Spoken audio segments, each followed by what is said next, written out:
Good morning, everybody. Welcome to Zoe's Treasures. My name's Tracy, and as always, here with my husband, Noel. Y'all, it's been a morning already. Welcome in, everybody. Hey, Tober, good morning. So, I'm sure you've noticed, Bloom Vintage, good morning. Southern Charm, hello. Maya, good morning. So, the Glass Granny, hello. I'm sure you may have noticed if you were ready at 7 and I wasn't, we had an exciting last 20 minutes. At 6:54, good morning, Swamp Chick Boutique, hello. 6:54, I feel someone tapping me on the shoulder.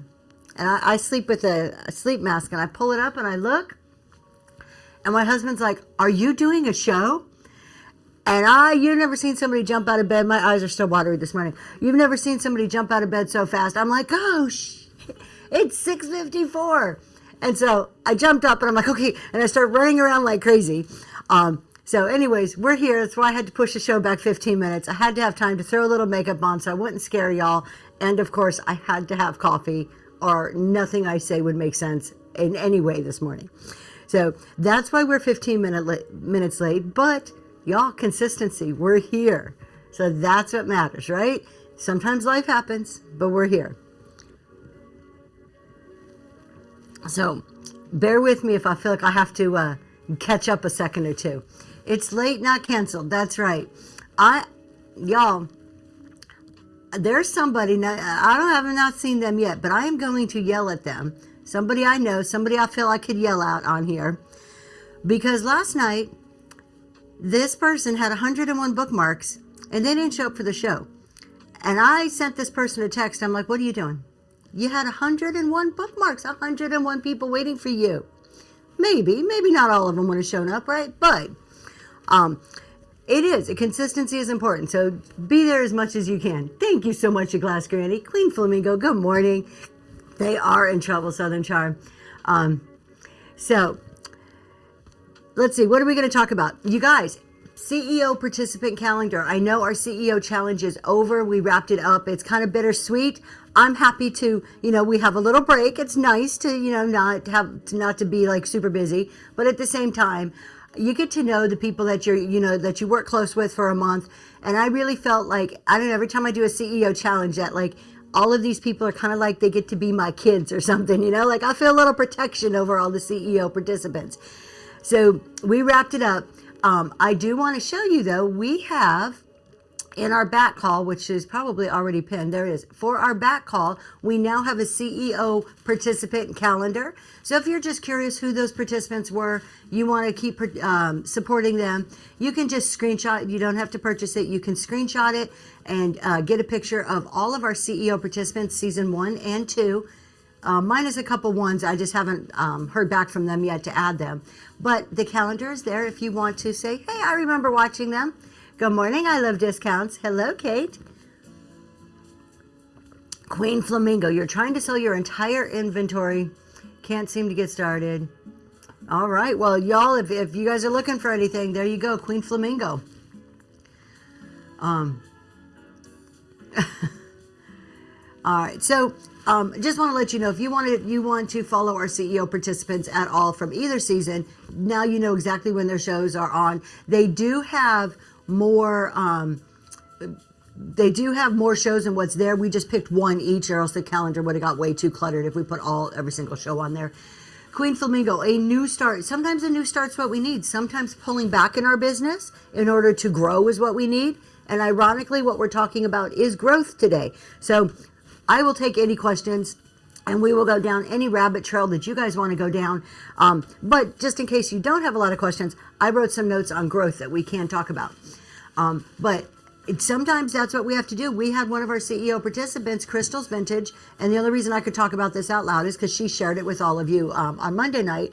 She had an antique booth, and she, after going through the CEO challenge, not because we said anything, it wasn't a suggestion we made whatsoever, but just stuff that she had through her self-reflection on this challenge. Good morning, Kimmy.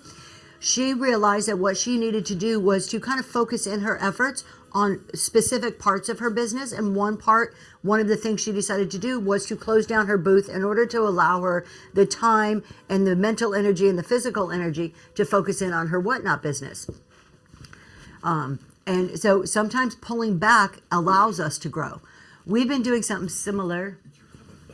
Oh, sorry, you guys. I put my mic on backwards this morning. So I'm sorry if that was... All right, I put my mic on backwards. I'm sorry if that was rubbing and loud. Forgotten Memory says, we have been doing similar, backing off to come back stronger. You know what? There is nothing wrong with that. What's a CEO challenge? Harlow. Well, welcome in. Welcome to Whatnot and welcome to Zoe's Treasures. A CEO challenge. This is something that we do. And this month we did it in conjunction with I Love Discounts, where we pick participants. Season 1 we had 6, season 2 we had 8, and they spend a whole month facing a weekly challenge that's focused in on their business. It's about building the business, not the show. So it's about focusing in on a metric in your business, how to do your planning, how to set up systems, whatever the challenge may be. And every Monday night we come together and do a showcase. It's like a raid train where they let you into their lives. They talk about the challenge, they do some selling, and they show you what they're doing. And then at the very end, the final week, we have a wrap up and we find out what worked, what didn't, what are they going to keep doing, what are they going to not do any further. So that's what a CEO challenge is. If you're interested in it, we have some clips on YouTube. My husband will put our YouTube up there, and you can always message me, and we can add you if you send me your email to the Dropbox where you can see the at-home version. And if you're interested in being a participant, send me a message. We'll get you on the list for season 3. So we'll run the video for you. For anybody who doesn't know, we'll do a quick little video. It sums it up. It's only about a 15-second video.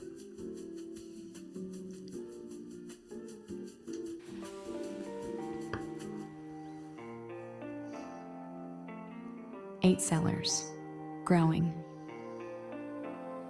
learning, building. Through weekly challenges, building the business, not just the show. Welcome to the CEO Challenge. And that was our CEO challenge. So we'll be doing it again, season 3, coming in October.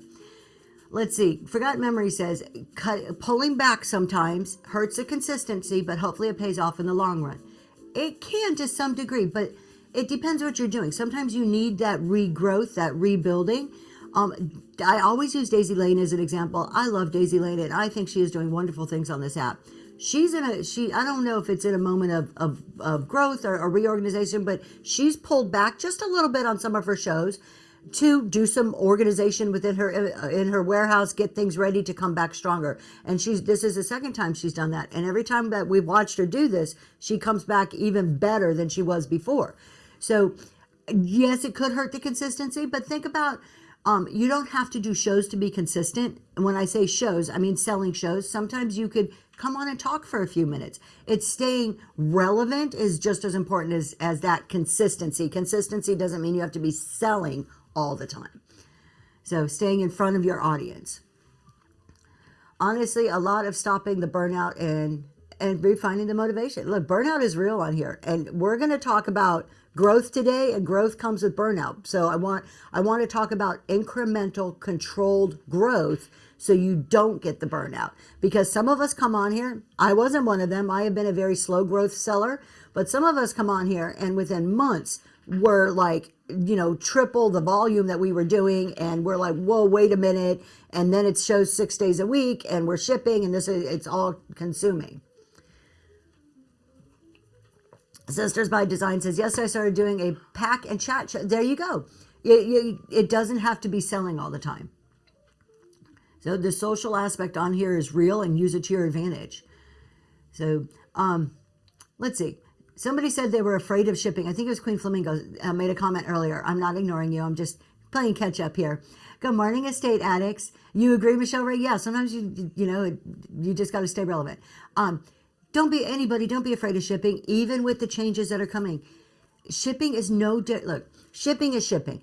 If you could weigh an item and pack a box, you can do the shipping here. It's actually a really user-friendly system. Don't worry about custom profiles and all this, that, and this setting and that setting. Put it on US ground, especially with the new settings that are coming. ground advantage. Weigh your items appropriately with the packing material that it takes. Put your items in appropriately, and Whatnot will bundle it appropriately. Start simple. Then as you learn it, like anything else, you can start getting into all the fanciness of the settings and stuff. So, absolutely forgotten memories.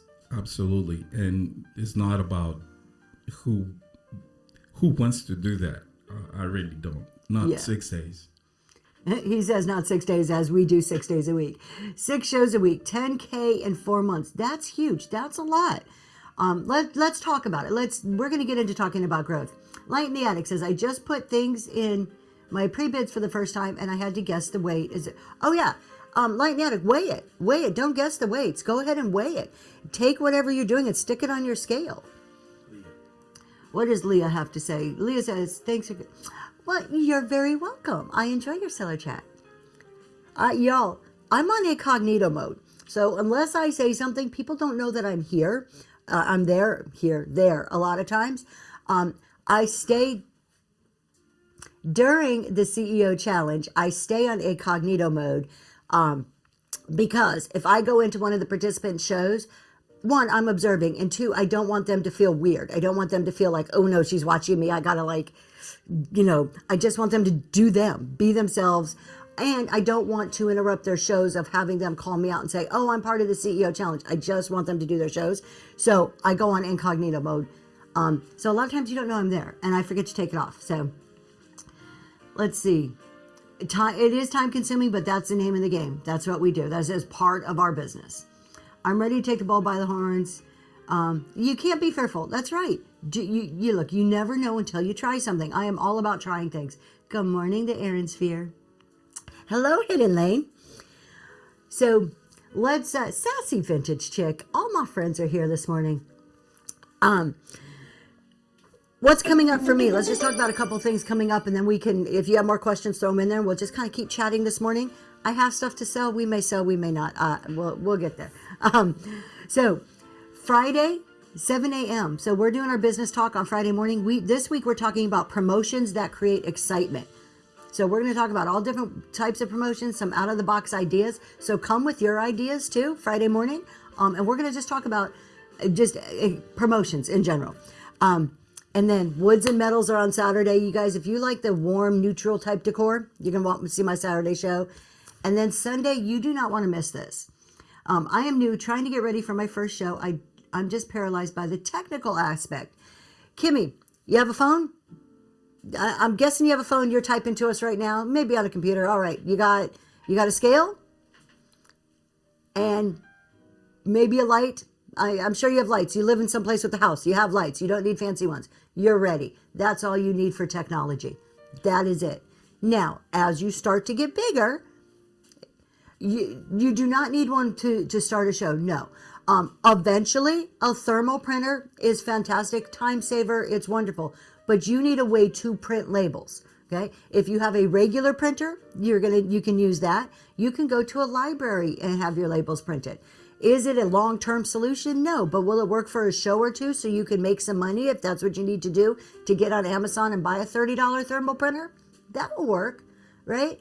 So you don't need to have absolutely everything to do your first show. You do just need to figure out ahead of time a way on how am I going to print these labels if you don't happen to have a printer. Most of us have something at home, some type of printer. Normally we don't have the thermal printer though. So this is part of the thing I think a lot of us want to analyze.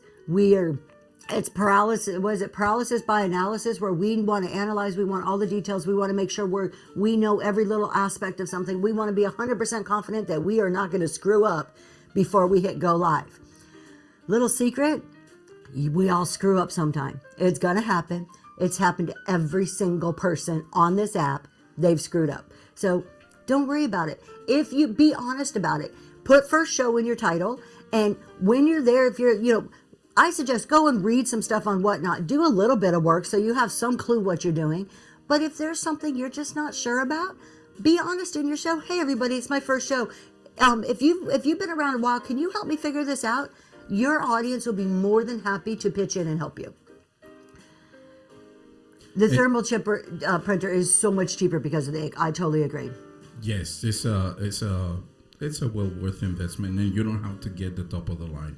You can get a starter one to start with your business. Yep, they're cheap on Amazon. You can get they're like anything else in life. You can go very inexpensive to very expensive. How is shipping paid? No, you don't pay the post office. If you're doing your first shows, set it up as buyer pays all shipping. To start with, make the buyer pay all shipping just your first few shows at a minimum. What happens when somebody buys something? It's charged to their credit card that they have on file with Whatnot. You have nothing to do with that. Whatnot collects the shipping, and then when you go to pack the box and print the label's printed for you. Very simple. Buyer pays all of it. You don't have to worry about it. Once you understand the shipping, you get into it a little bit more, then you can start thinking about, well, maybe I want to do reduced shipping. But again, start simple. Start with what the app provides, buyer pays all, learn it, and then make decisions to get a little fancier as you go down the line. There is a ton of shipping guidance out there too. You guys, I always got to call out my bestie, I Love Discounts. They do a ship show every Friday night at 5 o'clock. Blasian Bunny also has shipping specific shows. So I don't know, hers is probably, I don't have her calendar up today. But those are two people I highly recommend that you can go and ask questions. They do shows like this and they will answer any single question you have and get into the weeds on shipping. I try to stay a little high level on shipping because it's just not, I talk more business tax. So I try to stay in my lane. Are you still using the printer you got from us at Monster Mama? Awesome. We did a printer giveaway and Monster Mama won it. So, all right. I was going to say Sunday night, we do a podcast. Here's another place to get information. Thank you so much for putting Blasian Bunnies in there too. We do a podcast. Myself, I Love Discounts, and Green 13. It is called the Reselling Roundtable. It is on YouTube. Thank you, I Love Discounts. You don't want to miss this week. This week, we are talking about the emergence of AI. Did you have it? Oh, I don't see it. Well, it's coming up. Episode 28 is the emergence of AI and about how Whatnot just bought a company called Shaped. There it is. AI in the future, AI in something. And how do we use this for our benefit? What does this entail? What does it mean? Why is this even important to us as a seller? What should we be doing now? What might this look like for us in the future? So you don't want to miss that one because I'm telling you, this company and Whatnot's investment in AI is going to change the way that we sell and the way that we do business on here. New seller first show next month. If I sent a referral but failed to send the credit referral first time buyer, any way to allow the credit? But failed to send the credit. I don't know, Bayou, I'm not sure what you're asking about the referral. If anybody can help me out with that, if anybody in the chat understands what's being asked, or ask it again. The only referrals that I'm familiar with are when we copy a code from Whatnot and somebody uses our code, they get a little bit of money, and once they spend like so much Whatnot credits, we get like $5 or $10 or something like that. It may be more than that. It's not something I do frequently, so I'm not very familiar with that one. We do have one of our community hosts in the chat, so maybe she might know. I'm calling you out, Sassy. Yeah, Liz, I'm excited about this week too. I have a ton of notes. I've been doing research. Like, I've been all about this one. I actually suggested the topic last week, so I'm kind of excited about it because it was one of my ideas. I'm like, I really want to talk about this, you guys. And of course, both Green 13 and I Love Discounts were like, yeah, that's a cool idea. Let's talk. So, when people share a show, who and where do they share it? Okay, y'all, let's talk about this because there may be somebody out there, I don't know, you may have blocked me, who got a message from me saying, please don't do this anymore. When you share a show, you share it in your text messages. You send it to your buddy in another town. You send it to your mom, your daughter, your husband through your text messages. Or you grab it and you share it on your social media. Or if you have a bestie that you know likes something, you can share it in Whatnot. Somebody that you have a familiar personal relationship with. Do not share a show and spam it to everybody, all of your friends on Whatnot. You don't do that. That is spam. It's against terms of service. So the shares are for you to share it with people that you know personally that would like that show, or your social media to advertise it, not everybody else on Whatnot. I know, forgot memories, and he's always like super like in-depth thinking. So when we talked about that,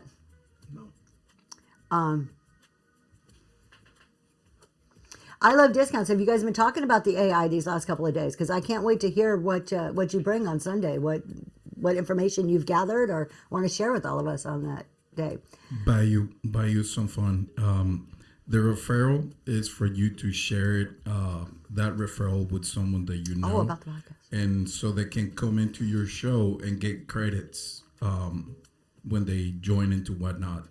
So you don't have to send the referral. It works better if you share it, because they get credits to make purchases. You get credits to make purchases. They come into the app, and that's how it works. But if it doesn't, if it's not shared, then you don't miss anything. Now, in most cases, as of late, Whatnot has been pushing your first show. So you're going to have a lot more traffic coming into your first show than in the subsequent shows. So just keep in mind that you might see a spike on attendance in your room when you start your first show. And I think, and Sassy answered too. So you're talking about also your first time, as Whatnot gives you credits or referrals for being the first time person. Sassy answered you. So I would go with Sassy's answer. She'll know, she's a community host. That's probably the best answer that you're going to get on that one. So yeah, we're talking about, and then just going back to sharing those shows, everybody's like, yeah, it drives me nuts. I love Liz's comment here, you guys. Little tip for everybody. If you share a show via Whatnot direct message and the person you sent it to does not say thank you, they really don't want you to keep doing that. Plain and simple. If one of the people who got a message from me happens to be here, first of all, it didn't come from me, it came from my husband. But what we've started doing, and this may sound harsh, but there's no better way to learn than to be educated about something. And if I have gotten 5 or more unsolicited shows from you, you're probably getting a message back with a screenshot of the terms of service letting you know that you shouldn't be doing this. Some people are very receptive when we do that. Other ones block me. I don't know, but that's what we do. It's a screenshot of the community guidelines. There you go. A screenshot saying this is why you don't do this. I'm going to forgive you the first couple of times you do it. I'm just going to ignore it. I'm not going to your show. But if I get it over and over and over again, we're going to let you know. Southern Charm, I'm going to call you out on that red chat. She's like, I'm going to quit sharing my shows. Southern Charm, you know I go to your shows. Oh my gosh, I missed whatever Tober said. I see you, Aura. Okay, must be something I missed, but you've blocked people. So there you go. People, you're just spam Noel. Yep, just spam Noel. That's what you're supposed to. Don't spam me, spam him. So let me share what I do. If I see one shared show, I let it by. If I see 2, I give it the benefit of the doubt.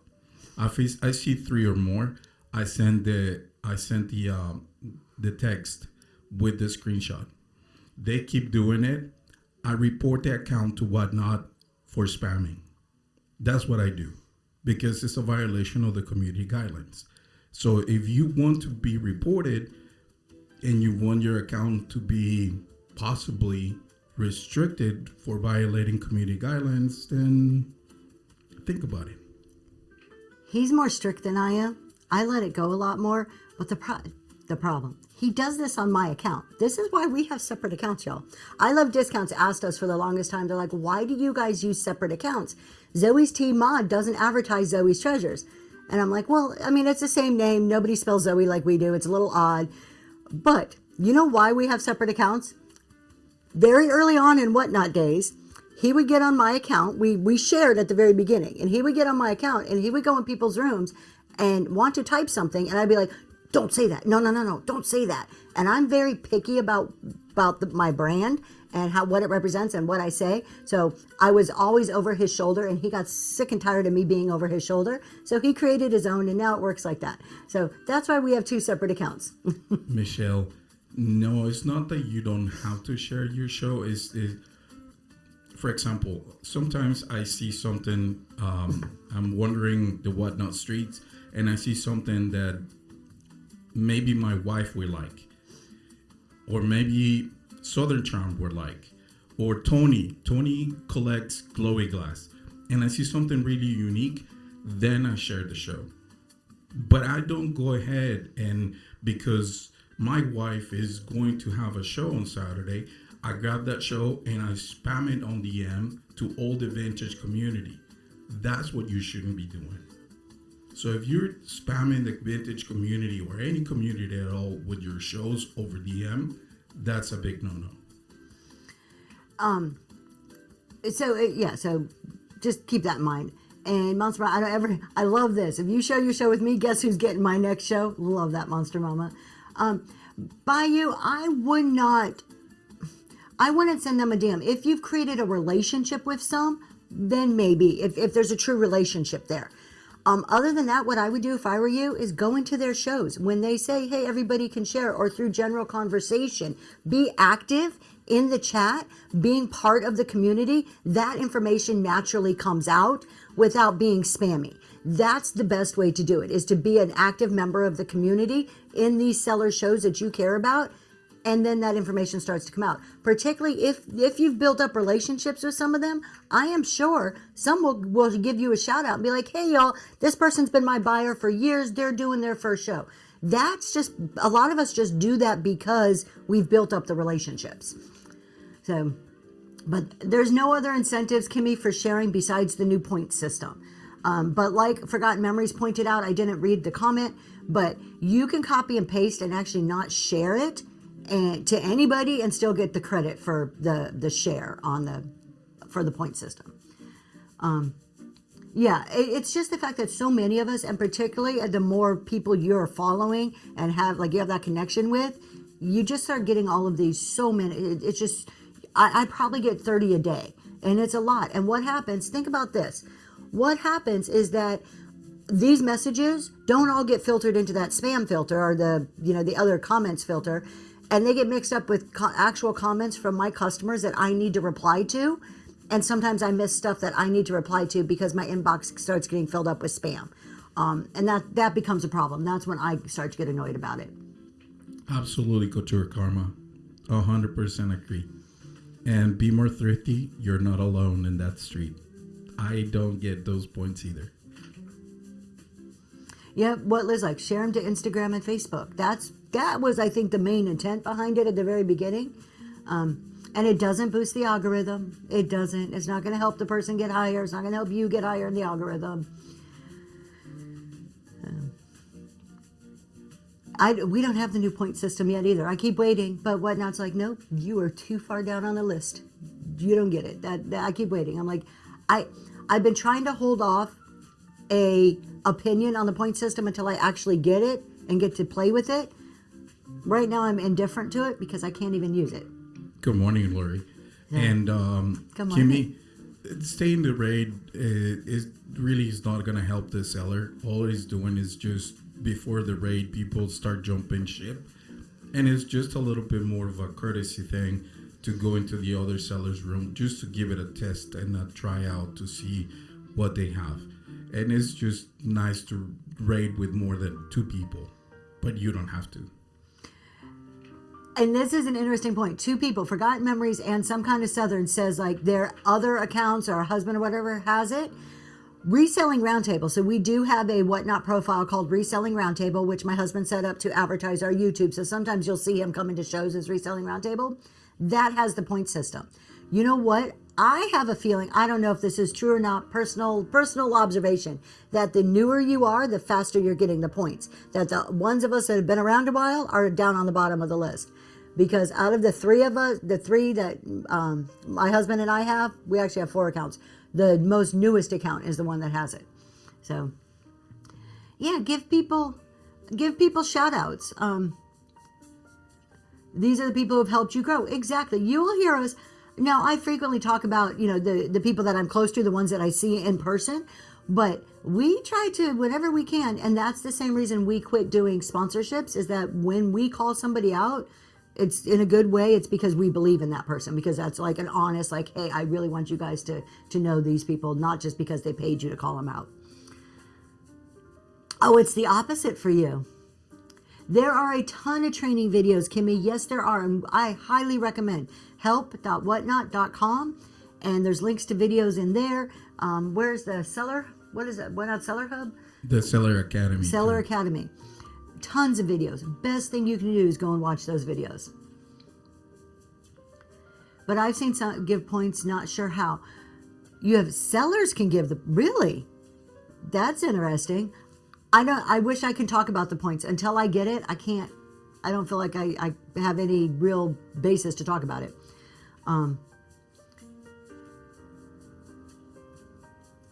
Oh, you get to sell more, earn more early, but that's not happening now. Okay. Y'all, hopefully when I get points, we can do a whole discussion about it. Or somebody who has points has a chat show and we can talk more. I just don't know anything about it. Tapping the screen does not help the algorithm. That is straight from a Whatnot's mouth during the Seller Summit. I heard it with my own ears that they said giveaways and tapping the screen does not help. What it does do is encourages the seller. It shows other people in the room that you're enjoying what's happening. I see some hearts flying right now. It's nice for the seller to be like, oh, cool, they like this, they're engaged, they're listening, and to let other people know that you're enjoying what's going on. So it's fun for the room. It just doesn't help in the algorithm.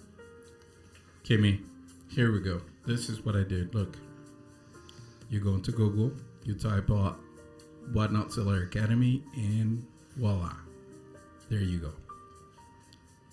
And that's the resources right there. You have a bunch of stuff between the policies, the updates, the frequently asked questions, etc.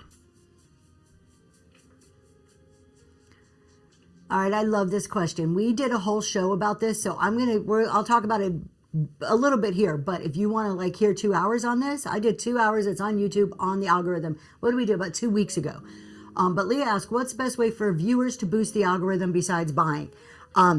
Viewers really aren't boosting the algorithm. Chatting in your room and buying are the two biggest things. Whatnot, if you go to help.whatnot.com and under discoverability, that's what they call the algorithm in the help section, it's going to tell you exactly what drives the algorithm. You're going to hear a lot of people on here with their opinions on what drives the algorithm.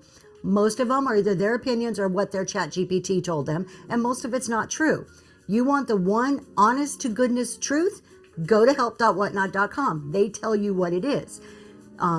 So instead of hearing people's opinions on what they think drives it, go read it. What drives it, what Whatnot says, is activity in your room. So selling, having auctions run. The more you're running auctions, the more people are bidding, the more activity is happening. Even if they're not bidding on every single auction, having like what we're doing here with I haven't run anything, isn't driving activity for the algorithm. Having activity in your chat, keeping that chat engaged, that is showing Whatnot that people are interested in your show. That's, telling the algorithm to boost you up. That is the number one right there, is activity. After that, there's some other things. The buyer's behavior, that's where it starts. The algorithm reads buyer behaviors, shows categories they've clicked into, things they've purchased, and starts to match them up with sellers. So in a nutshell, that's what it is.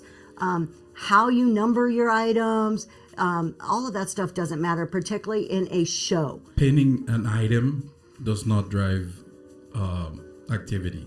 So, and that's why low starts are such a great tool, because the lower it start, the more bids are going to start happening. So if you start very low, $1 increments is going to drive that activity more and more and more.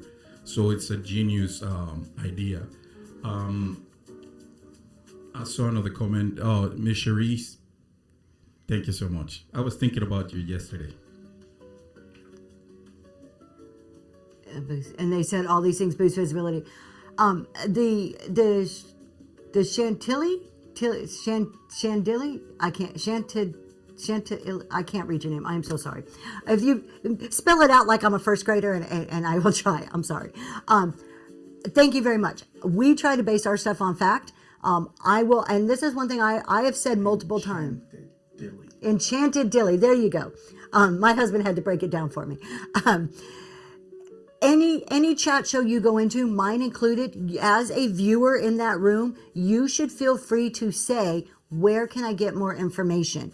And anybody who's talking to you should be able to tell you, go to help.whatnot.com, go to this website, this is where this information comes from.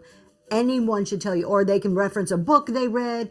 They should be able to tell you some basis for what they're saying. If they can't, that's when I personally start questioning, oh, what are you talking about? Sometimes I'll say, hey, this is experience. This is stuff I've learned as this profession over the years. And that's fine too. But you as a viewer should be able to ask, where can I get more information? And expect a reasonable answer. And Thank you, Vintage Bree. And bookmarks are not necessarily activity, but it drives people into your show. So the more bookmarks you have, the more likely that people are going to show up. Especially because if you have the notifications turned on, as soon as you go live, it should advise people, it should tell people that you're live, and therefore bring people back into your show if they bookmarked. Good morning, Something Vintage Florida. Yeah, and bookmarks don't drive the algorithm, but they show interest. And you guys, this is another thing going around there. I've heard this is some people are saying if you put certain letters in the chat that drives the algorithm. It's not the letter. You could put anything in the chat. It's the activity that's happening in the chat. So you could put an A, B, C, W, X, Y, Z in there. It doesn't matter. It's that the fact that people are typing in the chat and the chat's rolling, the activity is what it is, not any specific letter. Michelle Ray, check your notifications because there's so many settings under the notifications. That may be where it is. I actually don't get notified on shows when they go on. I've turned mine off. So I don't get notifications unless I pin or I like one of the back call listings. That's the only way I get notifications. Let's see. So I'm Chick. If someone wanted to branch out and sell another category for a show or for two different exposures, doesn't mean the Whatnot algorithm, does it mess with the algorithm for us? What I think the way I read Whatnot, help.whatnot.com under discoverability is that the algorithm looks at it from two angles, from the buyer's perspective, so their history, and then from the seller's history also. What category have you sold and what are you currently selling in? So I think the algorithm may need time to understand if you all of a sudden went into jewelry and you weren't there, to see a little bit of history to start matching you up. I don't know the length of time that would take. I don't know exactly how that works, but the algorithm does say that it reads it from both directions, buyer and seller side. So I'm Check. You didn't ask me, you asked Tracy, but I'm going to tell you what I think. It won't mess with the algorithm for you because the algorithm is for a day-to-day basis, but it will feel like you're starting brand new, because it's a totally new category. So your audience that are already supporting you might show up, and some might stay, but some may not, because it's a different category and you're selling different items. So, and Kimmy, to answer your question, that is funny. We didn't even have not even 3 people on the first show, and it was painful to get traction. It was. Look, I probably was 6 months in before I had more than 10 people in a show. Any show. And I did tax shows for probably, I don't know, close to a year before I got more than 10 people. It was slow growth. I'm not embarrassed by it. I'm not afraid to admit it. I learned so much, and you know what? We're going to talk about growth, and that slow growth allowed me to be the person I am today, allowed me to refine skills, learn how to handle things, to watch other people. So I'm very thankful for my progression that I've had on Whatnot and the way that it's happened. And so junkie frame artwork, they're talking about that's why people ask you to drop their state or ask you questions to put in the chat. it's usually twofold. One is they want that activity. It drives them up in the algorithm. And then two, it's engagement. The more that me as a seller can engage you and bring you into my room, the longer you're likely to stay. And if I'm selling, the more likelihood you're getting more comfortable, the more likelihood you may buy. So it's twofold. It's to get boosted and to make you part of our show. So I see nothing wrong with sellers being like, hey, drop your state. How are you today? What did you eat for breakfast? What's your favorite color? Whatever the question is. I actually, one of the things I talk about all the time is that engagement. Ask those questions. Have some in your back pocket ready to pull out to bring the people into your room a little bit better, you know? Good morning, Repurpose Resale. Then chatted Dilly.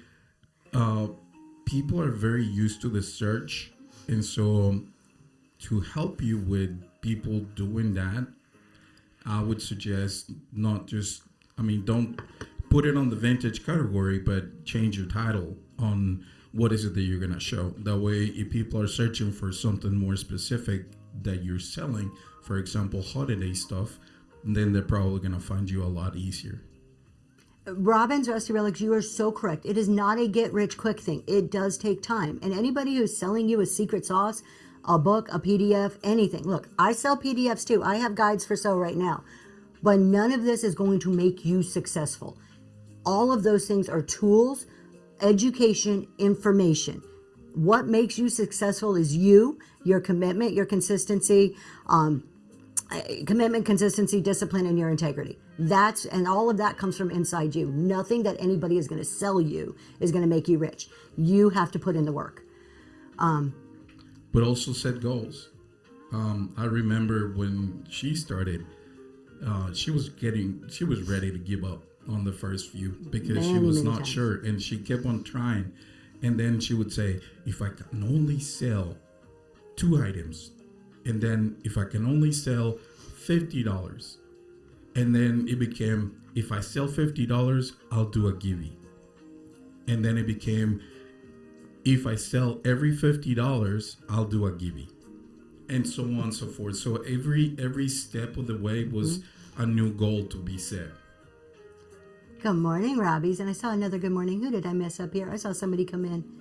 If I missed you, good morning. I saw somebody and I'm like, oh, I need to say hello. And now it's too far up. So yeah, goals. Let's talk a little bit about growth here. I'll keep answering questions, but I want to talk a little bit about growth. I have a question for you guys. Here's an engagement question. If you're, all of you out there who has in your mind that you want to grow, okay, because there are some people, and there is nothing wrong with this, we all have different perspectives on where we want to be. My husband does all of those, Junkie. We run through computer systems, so he does all of our graphics for us. Some people are like, look, I only want to sell 20 things. I don't really want to grow big. I'm happy here. And that's okay. We all have to figure out where we want to be. But there's a lot of us that want to continue to grow.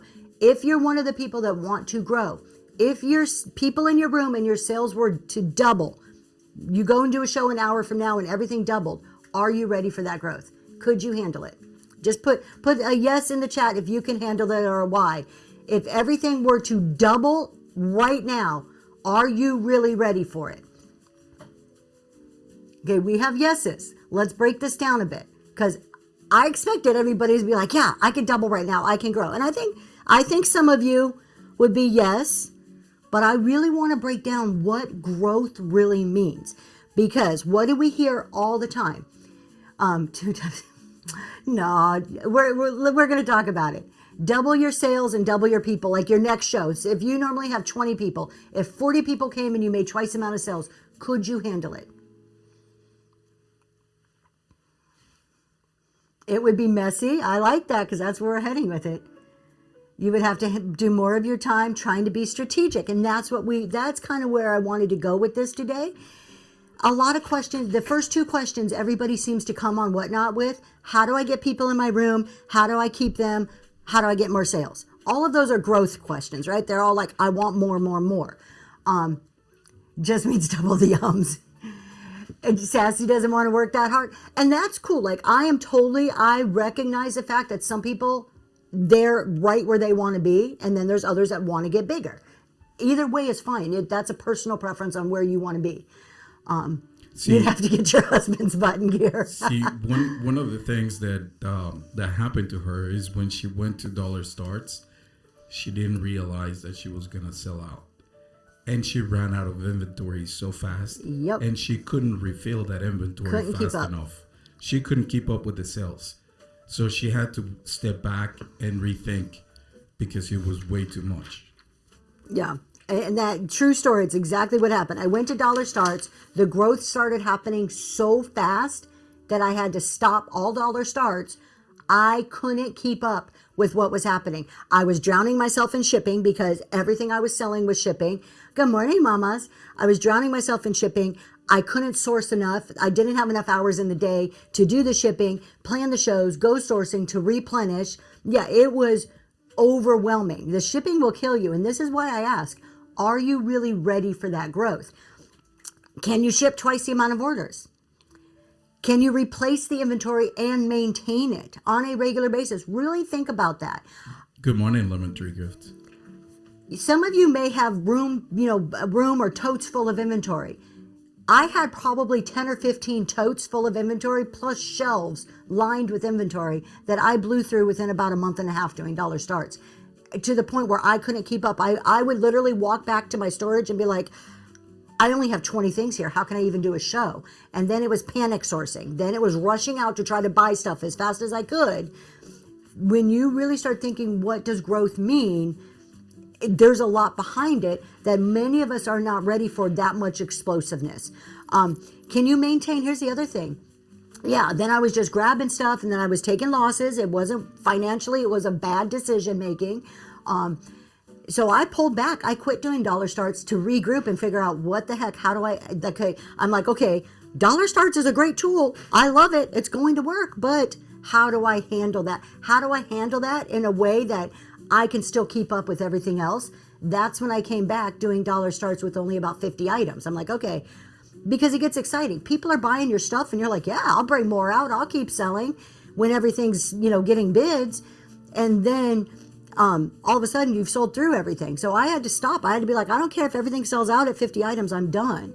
So when I came back, there was a lot of boundaries and a lot of limits I had to put on that. But that was a lesson learned. Like, I didn't know that at the beginning. And burnout started happening. It's a downhill slope from there. I said yes to want to shortening my stream time by doing vintage decor to save myself from packing more. There's nothing wrong with the short show. You guys, there is nothing wrong with the short show. You can do it. I heard a talk show host, I don't even remember who it was last night. I was scrolling through a bunch of shows. Somebody last night said, be picky about what shows you do because it are raid trains. Because if you do a 5-minute or a 10-minute raid train, that hurts you in the algorithm.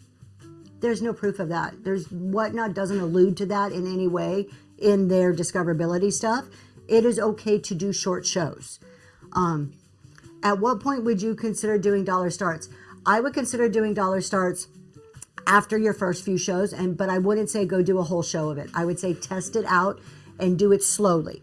So you get rated, do a Dollar Start. Your show's going great. You want to reward people in the room, do a Dollar Start. Pick 3 or 4 items, do it on those.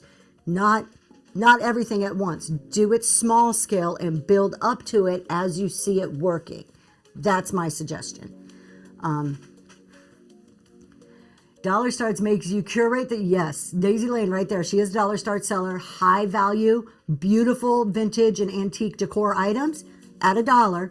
But she also is like very picky about, okay, this is what's going into the show, because she's thinking on the other side of it, not only one, do I want high quality, good items there that are going to get bid up, I have to pack these items too. So the other side of this, we talked about, could you double all of your sales today? Quality. Could you still pack in the same quality? Could you still find the same quality items that you're selling? So think about the quality. If you're a pre-lister, could you continue to pre-list if you were doing twice as much as you were right now? I'm pulling back from pre-listing because I'm increasing the number of items I'm selling. I can't do both. Something has to give somewhere. When I first started, I was doing a show every other day. It was too much for me between sourcing and packing. Exactly. We've got to realize where our limits are. And that's going to look different for all of us. We come on here and we'll see certain sellers that are on 5 days a week and we're like, that's what we got to do, or running 5-hour shows. That may not be realistic for you in your situation. It's not for me. That's just not what I want to do. I don't want to do dollar stars because I don't want to ship 100 items, 50 items, short show. There you go.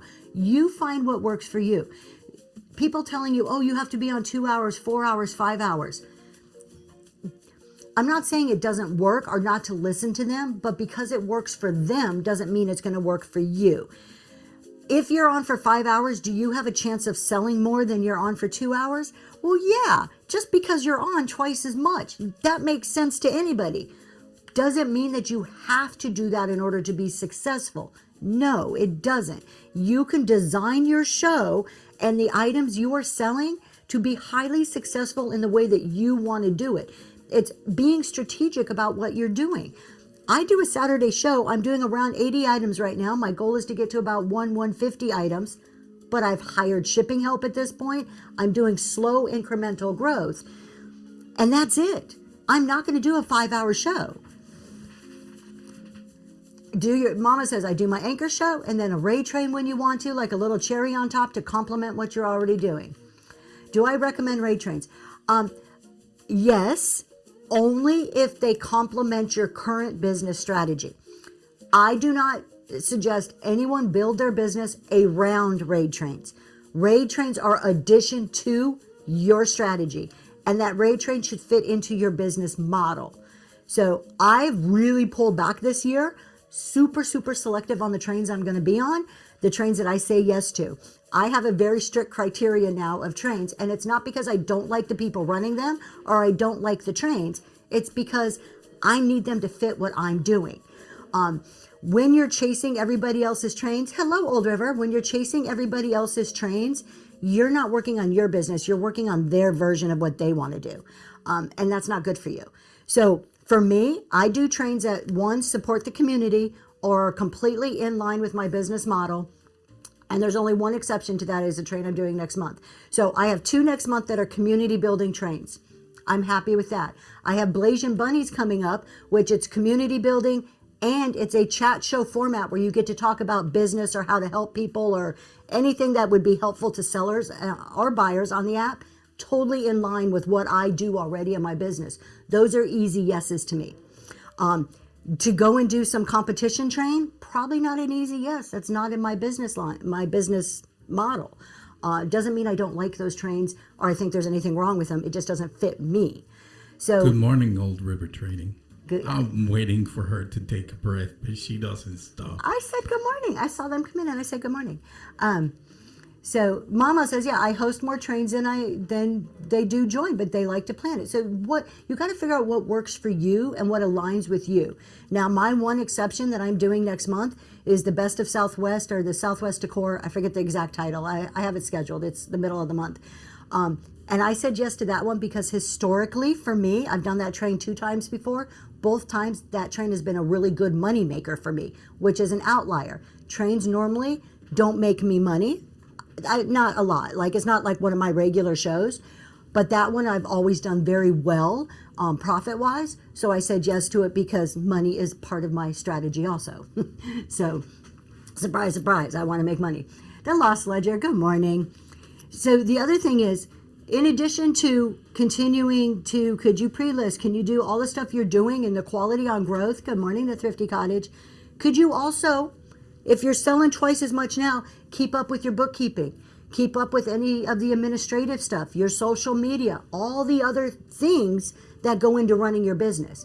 So it's not just selling. So can you source enough inventory? Can you pack enough? Can you have enough time to do it? Can you not burn out? Can you keep up with everything? It's not just, can I do 2 times the number of shows and 2 times the number of items? How do I feel about all the challenge shows happening? Forgot memories. That's a really good question. Considering I do a CEO challenge show and it's a challenge of some sort, right? I'm on the fence with challenge shows. Here's why. On one side of it, I think they're really great because sometimes internally we don't have enough of that, whatever it is, the drive, the oomph, the motivation to maybe go on for 7 days in a row or to do something to push us outside our comfort zone. Internally, A lot of us, it's there, but we don't harness that. To have somebody else create a challenge that kind of pushes you to harness that, pushes you to do a little bit more, I think is wonderful. I love that concept, that sometimes I just need an outside force to be like, you know what, I'm gonna do this. That's a good idea. Forgotten memories. It's a different perspective from someone else. So if someone is sharing their perspective and put it on a challenge, it's an interesting way to engage the community. Now, the enchanted Dilly has a good question for her, and I think she's going to take quite a little bit on this. I'll answer the bookkeeping one in 1 second because I'm not done with my challenge answer. So, on one side, I love the idea of it. On the other side, it's like raid trains. I'm not saying I'm discouraging these in any way, but I want you to think strategically from your business. Even on the CEO challenge, okay? When you do a challenge train, when you do a raid train, you're using somebody else's branded thumbnail with their name on it 9 times out of 10. You're advertising for somebody else. That's bad as a whole. If you're doing it too much, yeah, I don't think it's a great idea. If you're doing it every now and then, it's probably not a bad thing. But this is your business, okay? So if all you're doing is raid trains, yeah, you're out there selling, but you're continually advertising for everybody else instead of advocating for yourself and putting your branding out there over and over and over again. So to do it here and there probably doesn't hurt you. It's probably actually that motivation thing, getting you out of your comfort zone, far outweighs the lack of branding. But if you're doing it excessively, I think you're diminishing your branding to promote everybody else's. So just think about that. And so that's why I'm on the fence. I'm not for or against them, and I think they could be useful in certain cases. Okay, the bookkeeping question. I recommend, first of all, you got to do your accounting. Y'all, I talk about this all the time. Accounting, doing your bookkeeping is not for taxes. For just a second, forget about taxes for a second, okay? You do your regular bookkeeping, your accounting, tracking your revenue, your expenses, and your inventory on a regular basis so that you as a business owner can make smart decisions. So you have comparable data on where you've been and then use that data to figure out how to go forward in the future, whether that's staying the same, whether that's growth, whatever it is. You're using what you've done to make decisions for the future. That's the reason we do this, okay? Then at the end of the year, you have everything you need to then file your tax return. Tax returns are a compliance thing, okay?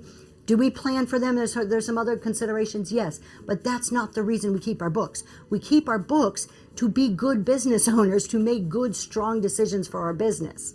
So as far as what do I recommend the system you're going to use consistently. I don't care what that is because there's not one that's better than another. You can use a pen and paper. You can use an Excel sheet, QuickBooks, Reseller Genie, Xero, or I don't know. There's a bunch of other ones out there. Whatever you will use on a consistent basis is the best system to use. Hopefully that answered your question.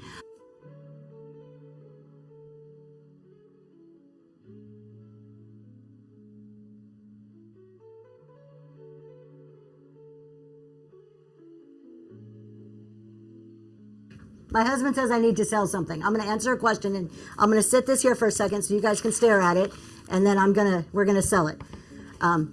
Let's see. I tried to host raid trains for newer sellers and I almost never joined the train. Yep.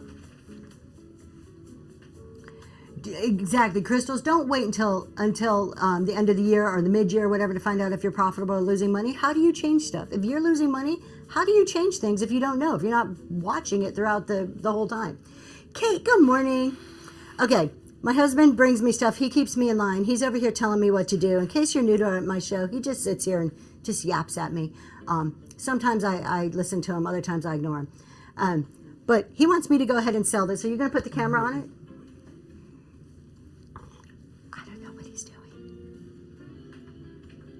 I gave her specific instructions and she doesn't listen. Because I don't know what he's doing. I'm going to give you a chance to take a look at this. There's a few people here today's show And as a thank you, we want to show you how the discoverability and the activity works.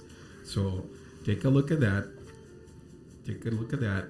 If you want to take a snapshot of it and then go to Google's Lens and find out, we'll run it in a second. I don't know what he's doing, but I'm going with him. All right, it is adorable. It's fetting, you guys, and it has a little glow to it, so it's pretty cool. Look at all the hand painting on there.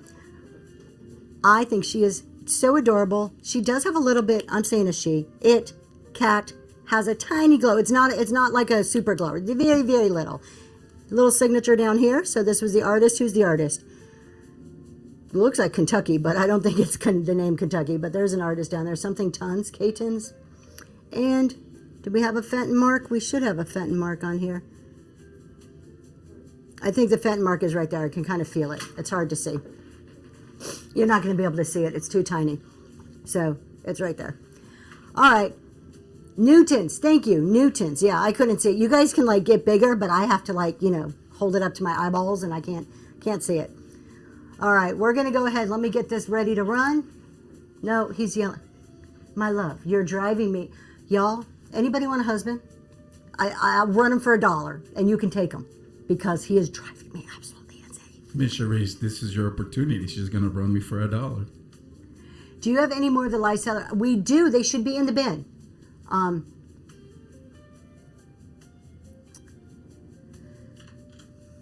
You'll take him. All right, let me get this going here. The phone tags, we don't have the keychain. You know what? If you do the phone tag, just purchase a phone tag, Maya, and I'll write your name down and we'll just make it a keychain for you. They're the same price. We should probably ask for a refund, not as described. Yeah, if you buy him, you would probably want to return him. Just saying. Okay, we're going to run this guy. We're going to run it for $1. Let me get it to 10 seconds. We do 5-second restart. Are you ready? On your mark, get set. He, she, cat is up and running. He does cook. He does cook. Very well, I have to say. Thank you so much for your bids.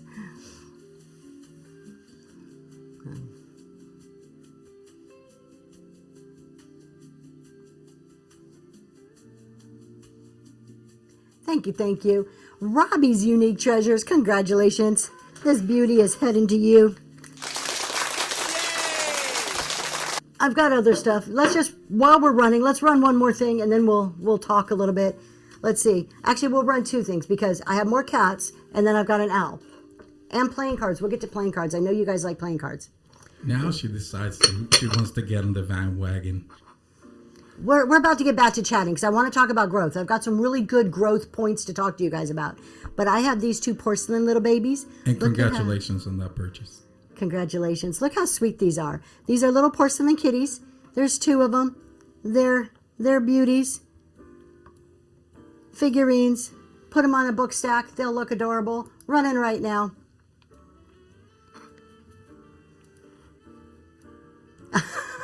Forgotten memories. Oh yeah. Hey, look. You guys know I talk about it. I am never against watching what's happening in your room and being responsive to it. Kimmy, thank you so much. Those beauties are going to you. And this is our last one, and we're going to get back to chatting. Thank you. Just because I think this is cool, and I like owls. I'm an owl fan over kitties. Kitties are cool, but my favorite is owls. And I really like this trinket dish. So you have, it's a ceramic. Unglazed at the top. It is glazed on the inside. No chips or cracks. It's in wonderful shape. I don't know who makes it. Oh, here we go. Whatever that says. I can't read it. Stir Mill something. You would think that I can't read it off. Streamline. There we go. I just can't see it. Streamline out of China. Ceramic owl trinket dish. Adorable. Running right now. And then we're going to talk about some steps to growth. How can you grow intentionally, strategically, without hurting yourself, without burning yourself out, right? Shalom. Thank you so much. You guys, I just signed up for the two raid trains that I did sign up for that are in line with my my growth strategy or my just overall business strategy. Shalom, y'all, and Grammy G55502 run a Surge to 1K raid train. It's not about cheating your way to 1K. It's about doing it the right way. It's about supporting those sellers and selling actual items and helping them learn how to do that. So I'm going to be on that rate train middle of the month, middle of August. And then Mama's Couch.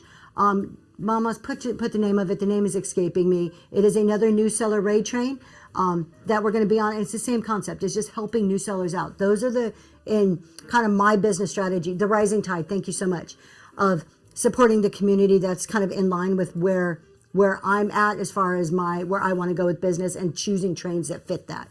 So, okay, I want to talk about a little bit here about, we talked about, can you handle 2 times the orders, right? Good morning, Salt Rock. Sometimes it's not necessarily, because everybody said yes, yes, yes, when I'm like, can you handle 2 times? If your business were just to double overnight, can you handle that? And most people said yes. Maya, thank you so much. That is very sweet of you. I appreciate that. Kate, if you're interested in any of those trains, I suggest reaching out to those people. They're in the chat here. Can you pin, honey, Mama's Couch, Shalom Y'all, and Grammy G? They all run newer seller rate trains, so I definitely suggest reaching out to them. Before I do that, let me just it's Maya Rarities. I'm gonna send you a DM with something in there for the purchase of the keychain, and it's gonna be followed by an email with instructions. So you all said yes. Did you think about the systems you have in place? So a lot of this isn't a growth problem. When we think about growth, we have the desire, we have the will, we're hardworking people. That's not the problem. It's your systems that you have in place typically are what is going to stop you from growing. That's where everything starts falling apart. Growth exposes all the weaknesses that you have in your business. The minute you start exponentially growing, that's when everything starts crumbling. And then you start to burn out. It starts to crumble. You start realizing, like I did with Dollar Starts, I don't have enough inventory. I can't source. I can't do this because I didn't set a system in place ahead of time before the growth happened. So your growth is always secondary to getting ready for it. Like you need to prepare for the growth. A lot of people think I'm going to grow and then I'll add a system in to accommodate my growth. That's a recipe for disaster right there. You need to put your system in place first to be ready for when the growth happens. You guys, Shalom's telling me for their, and they're tagged down there, Shalom and Grammy host together, and then Mama's has their train, the Rising Tide. But Shalom specifically needs more people over 1,000, so more raiders. So if you are a little bit more established, you have at least 1,000 sales, they are looking for people to fill spots. I had to adjust and change what I do with increased growth. You do. So a lot of us think, okay, well, as I grow, I'll fix the things I need to fix. For certain things, that works okay. But it also, that's where things are going to start breaking, and then it starts falling apart. Then you start slipping in quality. Then you start burning out, because the minute you slip in quality, the more customer service you have, and you're not doing bookkeeping or the other admin stuff because you're too busy over here. And that's where we see businesses crumble. You can see businesses that are just boom, out the door. They seem to be so great and they're going and going and going. And then all of a sudden you're like, where are they? They're missing shows. They're not showing up. All of a sudden they went from having the best packaging in the world to now things are breaking or you're barely getting your packages. It's because they grew too fast without systems in place. It's not because they're not good people or they want to do things bad. It's because everything's happening so fast, they can't keep up with it. So while it's bad for the business, if you're on the other end as a buyer, you're like, man, this sucks. Keep in mind, it's usually not an intentional thing for the people that are growing so fast. It's because they just didn't do it in the right order. And it's a business learning experience for them. How long are time slots on the trains? Crystals, they vary. So between the 2 trains that I was talking about, they vary. DM the conductors and they'll be able to give you all the details on it. So cracks show huge the busier you are. Absolutely. So we want to think about, before we even think about massive growth, think about scaling in small layers. So think about just improving one thing at a time. Those of you who have been CEO Challenge people, some of this is going to sound familiar to you. So before we think about, oh, I want to be a premier seller, okay? You just started out, maybe you've been on here a year and you're like, I want to be premier. Before you get there, think about just getting more buyers. What can you do just to get a few more buyers? We're thinking small scale here, small growth before we can handle the big growth. What can you do to get more buyers? What about improving your sell-through rate? Okay, if you're showing, 100 items, are all 100 of those items showing? If you're showing 50, are you selling all 50 items? No, why? Why not? Because think about this. If you show 50 items right now and only 25 of those are selling, that's a 50% sell-through rate. You're only selling 25, but you want to grow to premier, you're going to have to, at a 50% sell-through rate, you're going to have to show 2 times as many items as what's selling. Can you really handle that? We're going to talk about how to back into your numbers in a minute to actually figure out how much you need to sell. I'm going to get there and actually show you some real, I need to plan this out and figure it out stuff. So look at doing this small. Look at improving your sell-through rate before you look at scaling any larger than that. Look at increasing your average order value. Because if your average order value is $2 to $5 right now, or even less than 10, and you're thinking about going big scale, I can almost guarantee if your average value is $2 to $8, $10, unless you're getting that stuff for next to nothing, you're probably at a break even or a loss. Probably, okay? I can't say for sure because I don't know your cost of goods. I'm guessing just from some educated looking at businesses for a long time, you're probably not making a lot of money. Well, if you can't figure out your net profit as a small business, if you're taking losses or breaking even as a small business, guess what's going to happen to you as a big business? You're going to continue to break even or lose money. If you can't figure out how to make money when you're small, getting big only increases your expenses. You're going to continue to lose money. So you need to figure out how to do it where you're at. So this is why I'm saying little incremental changes. Master the phase you're in before you want to get to premier, whatever it may be. So that's your profit. And then focus on increasing your repeat buyers. Okay? Do you think these people, whoever it is that you look at as being successful, I'm trying to Hodgepodge Place or House of Coop, and I'm kind of in the vintage decor. There's another one we've been watching a little bit lately. Who's the girl? They're a bigger seller. They're premier. They get a few hundred people. She counts down. What's her name? I can't think of it. She goes, 3, 2, 1, 3, 2, 1. She's selling a whole bunch of stuff. Our Lucy's. Just so anybody that you're thinking of, I can't think of their name, but they seem to do wonderful when I'm watching their shows.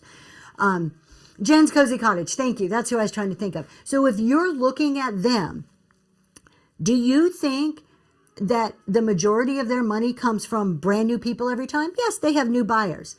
Or do you think they have a good base of repeat return buyers? Without even knowing, just from business experience, I can tell you they have a good base of repeat buyers, thus contributing to their growth. Exactly. It's the repeat people. So think about, these are all little foundational, bricks or blocks that you're setting yourself up and getting yourself ready for that growth. And I said that this is going to sound familiar to a lot of our CEO participants because these are the base items that we talk about in building a business.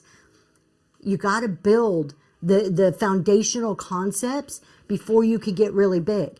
And a lot of people don't see this. They come into Whatnot and they're like, oh, I want 300 people in my room and I want to make all these sales. But I can almost guarantee you on day one, you're not ready for that. Your business isn't ready for that.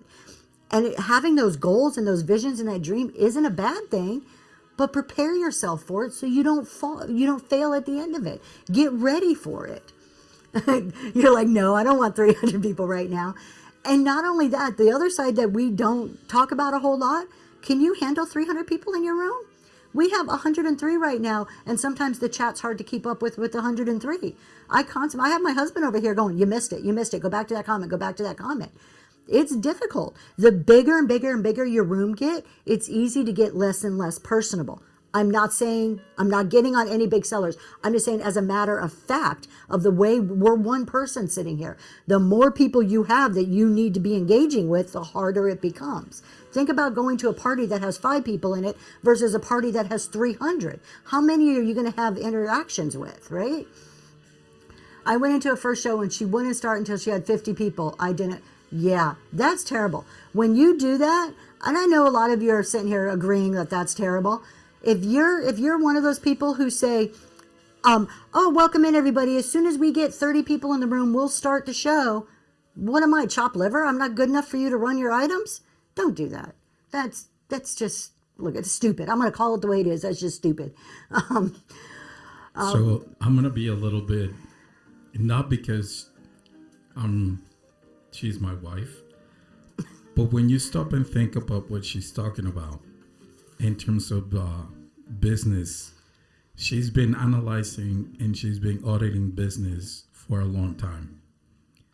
And now she has been dabbling with making her own business too. But this is not gimmicks. This is not how you're going to cheat the system, how you're going to mess with the search engine, or how you're going to leverage AI to increase your sales. Or those, don't get me wrong, those are tools that you can utilize, but these are not gimmicks. These are basic business principles. So just keep that in the back of your head and think about it. I love this stuff. Thank you so much for the raid. Welcome in, Raiders! Grab your hats and step into Zoe's Treasures, where the relics aren't cursed. They are for sale. I love this stuff. Thank you for bringing your people over. Y'all, my name's Tracy. This is Zoe's Treasures. We are doing a chat and sell. We're really talking about growing your business, and we're talking about being intentional and growing your business. I love this stuff. Please put in the box who you are, what you do, what you sell, all those details, so that anybody who likes that could click and follow you. And thank you. I hope you had a wonderful show today. Doug Jones, that's right. And Doug's flashing eyes are not cursed. They think your Doug's cursed. I love it. Good morning, Wild Wild Daisies. I love that name, Wild Wild Daisies. It reminds me of, there's a song. It reminds me of a song. It's a country song. Okay, so when you're looking, before you even want to get Premier or want to get this big, huge growth, think about those smaller steps that you can take, and within those steps, more buyers, more sell-through rate, higher AOV, repeat buyers, all that stuff. Identify your bottlenecks, because if you have a bottleneck, and I'm going to talk about what those are, while we're small, it's gonna magnify it when you're big. No. Thank you, The Lost Ledger. I appreciate that. I've been practicing. I always suggest you try to practice, right? I try to do what I preach as much as I can. Not always very well, but thank you.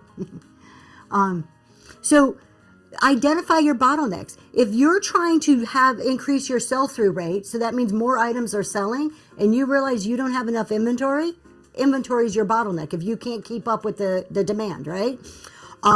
Maybe if you can't increase your average order value, maybe it's the quality of your inventory. So maybe if you are stuck and you absolutely cannot increase that average order value, maybe you want to look at what you're bringing. Okay, so in all of those little steps that I just talked about, if you can't make that happen, there's a reason why you can't make it happen. That's the thing you need to focus on to fix before you grow.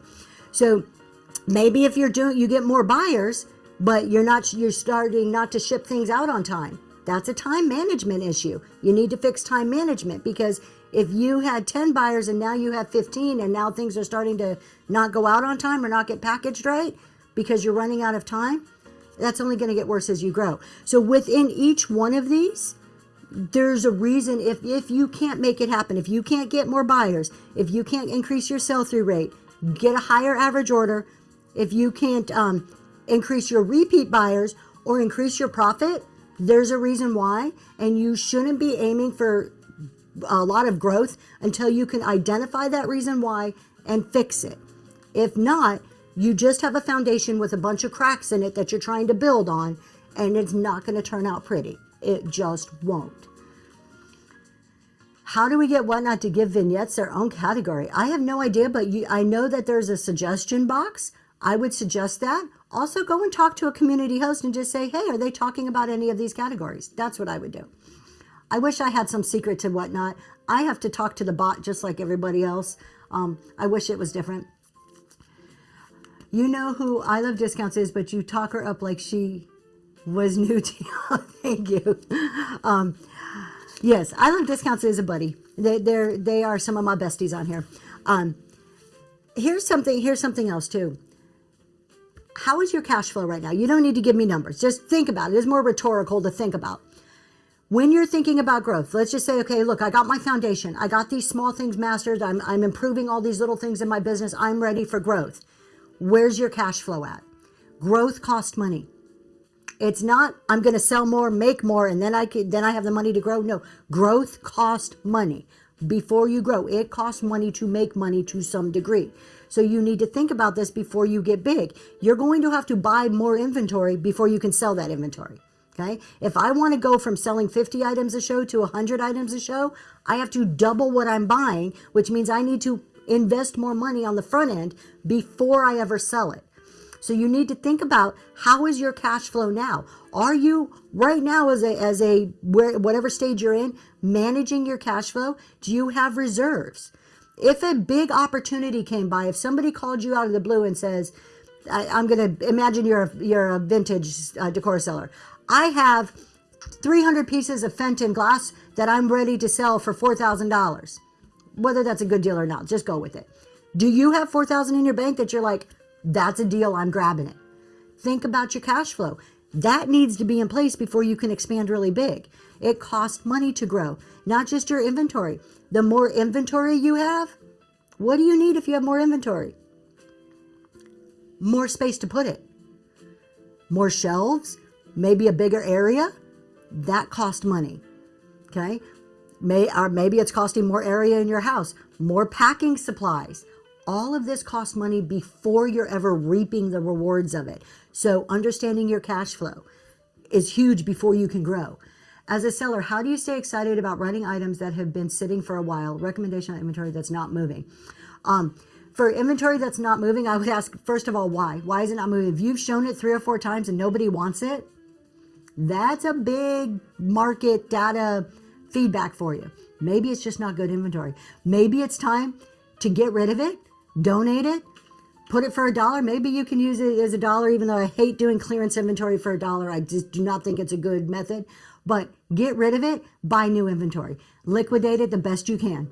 Mark it way down, get rid of it, accept the fact that you made a bad purchase. We all do it. We've all made really bad purchases. Get that money and invest in something that's going to bring you more money. Sometimes it's not needing more inventory, but needing better inventory. You want to increase your average order value? Number one thing, if you're saying, look, I'm stuck at an $8 average order value, look at what you're selling. Look at, maybe you need to increase the quality or the value of the items that you're selling. Number one, you can't expect people to pay more if the items aren't worth more.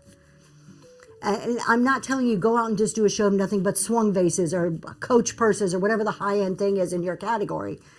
But let's be realistic. If you want to increase your average order value, one of the first things I would look at are the items you're selling that you're selling. Are they worth more?